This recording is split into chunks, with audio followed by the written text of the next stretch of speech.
নমস্কার। জানতে চাই রাজ্যবাসী অনুষ্ঠানে আপনাদের প্রত্যেককে জানাই আরও একবার স্বাগত। এই মুহূর্তে আপনাদের সঙ্গে রয়েছি আমি বিশ্বজিৎ। আজকের এই অনুষ্ঠানটি স্পন্সর করেছে বিনুথ ডালমুট, চানাচুরের একমাত্র ঠিকানা। তাছাড়া বিপুল নিউজ পেপার এজেন্সি, আপনার বাড়িতে সবার আগে খবরের কাগজ পৌঁছে দেওয়ার বদ্ধপরিকল্প। যোগাযোগের নম্বর 8787481556 অথবা 6009474093। আমরা প্রতিনিয়তই কোনো না কোনো ঘটনা আপনাদের সামনে তুলে ধরার চেষ্টা করি। আজকে আমাদের আলোচনার মূল বিষয় হচ্ছে ফের চিকিৎসায় গাফিলতিতে মৃত্যু এক স্কুল ছাত্রীর। রাজ্যে স্বাস্থ্য ব্যবস্থার যে করুণ চিত্র তা আমরা প্রতিনিয়তই সোশ্যাল মিডিয়া, বিভিন্ন নিউজ চ্যানেল, এমনকি চায়ের স্টলগুলিতেও কান পাতলে শোনা যায় রাজ্যের স্বাস্থ্য ব্যবস্থার করুণ চিত্রের কথা। এমনকি রাজ্যের প্রধান প্রধান রেফারেন্স হসপিটালগুলির অবস্থাও সেই তদৈবচ। বলতে গেলে রাজ্যের স্বাস্থ্য ব্যবস্থার একেবারে লেজে গোপড়ে। আজকে আমরা আগরতলার অন্যতম অর্থাৎ রাজ্যের অন্যতম রেফারেন্স হসপিটাল আইজিএম হসপিটালের অর্থাৎ আইজিএম হাসপাতালের কিছু তথ্য আপনাদের সামনে তুলে ধরার চেষ্টা করছি। জানা যায় গত বুধবার রামকৃষ্ণ আশ্রম বিদ্যামন্দিরস্থিত নবম শ্রেণীর ছাত্রী পাপিয়া সরকার হঠাৎ স্কুলে অসুস্থ হয়ে পড়েন। স্কুল কর্তৃপক্ষ সঙ্গে সঙ্গে পাপিয়াকে আইজিএম হাসপাতালে নিয়ে আসেন। কর্তব্যরত চিকিৎসক তাকে ভর্তি করেন।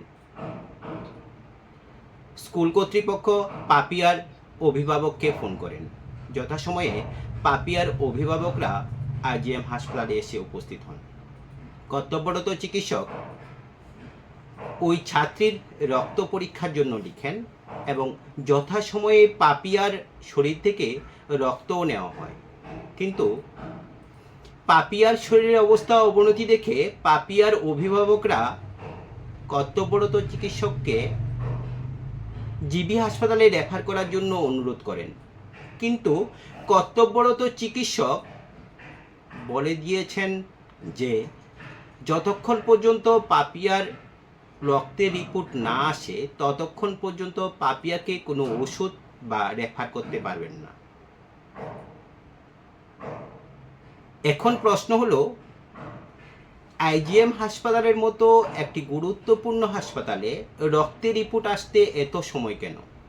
বা ওই ছাত্রীর রক্তের পরীক্ষা ইমার্জেন্সিতে কেন করা হয়নি? এই সকল প্রশ্নগুলোর ঘুরপাক কাটছে সাধারণ জনগণের মধ্যে। তারপর পাপিয়ার পরিবারের অভিযোগ, পাপিয়াকে একটা ইঞ্জেকশন দেওয়ার পর 10 মিনিটের মধ্যে পাপিয়ার মৃত্যু হয়। পাপিয়ার পরিবারের লোকজন চিকিৎসকের দিকে আঙ্গুল তুলছেন। আমরা পাপিয়ার মৃত্যুর কারণ কি এই বিতর্কে যাচ্ছি না, যদিও বা আমরা বা আপনারা কেউ পাপিয়ার কি হয়েছে আমরা কেউ জানি না, আমরা এই ব্যাপারে অজ্ঞ নই। কারণ ডাক্তারবাবুরাই জানবেন পাপিয়া সত্যিকারই কি হয়েছিল। কারণ আমরা ডাক্তারবাবুদের ভগবানের আসনে অধিষ্ঠিত করেছি। আর ওই ভগবানরূপী ডাক্তাররা যদি আমাদের নিয়ে খেলা করেন তাহলে সাধারণ মানুষের মতো আমাদের মতো সাধারণ মানুষের নিরাপত্তা কোথায়? তাছাড়া কিছু কিছু স্বাস্থ্যকর্মী এবং ডাক্তারবাবুরা ভাবেন হাসপাতালটা ওনাদের পৈতৃক সম্পত্তি। রোগীর এবং রোগীর পরিবারদের সঙ্গে অকথ্য ব্যবহার করে। এটা শুধু এখন না, এটা বিগত বাম আমল থেকে রাম আমল পর্যন্ত একটাই অভিযোগ রোগীর আত্মীয় পরিজনদের। রাজ্যের সমস্ত হাসপাতালটিতে স্বাস্থ্যকর্মীরা রোগী এবং রোগীর পরিজনদের সঙ্গে অমানবিক ব্যবহার করেন, যেটা ভাষায় প্রকাশ করা যায় না। কারণ আমরা যদি কোনো অসুবিধাতে পড়ি বা স্বাস্থ্যের অবনতি হয় তখনই আমরা হাসপাতালে যাই। মানুষ খেলতে বা বেড়াতে হাসপাতালে যায় না। তাই কর্তব্যরত চিকিৎসক বলুন আর স্বাস্থ্যকর্মী বলুন, যারাই থাকুক না কেন, আপনাদের একটু সংযত হতে হবে। আপনাদের যে সিস্টেম বা প্রবণতা, এই প্রবণতা থেকে একটু বের হয়ে আসতে হবে।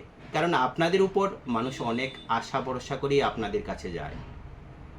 তাই আপনাদেরকে রোগী এবং রোগীর পরিজনদের প্রতি একটু বিনম্র হতে হবে। তাছাড়া আপনারা বা আমাদের মতন কিছু লোকেরা আমরা কি করি, হঠাৎ আমাদের নিকট আত্মীয় স্বজন বা আমাদের প্রিয়জন কেউ মারা গেলে তখন হয়তো আমরা এমন কিছু কাজ করি যেগুলো আমাদের অন্যায়। যেমন গতকাল যে ঘটনাটা ঘটেছে, রোগীর পরিজনরা হাসপাতালে প্রয়োজনীয় সামগ্রী ভাঙচুর করছেন। কারণ আমরা কার জিনিস ভাঙচুর করছি?